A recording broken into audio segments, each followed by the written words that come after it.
Welcome! In this walkthrough, we'll show you how to set up a white label shared inbox in Desku using your own custom support email. First, log into your Desku admin panel. To get started, open the settings section from your Desku dashboard. Next, click Shared Inbox Email Accounts to manage all your customer email conversations in one centralized workspace.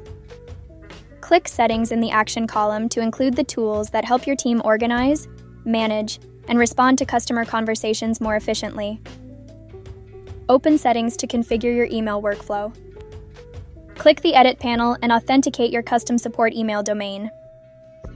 Enter your support email address here to centralize incoming customer emails into your Desku shared inbox.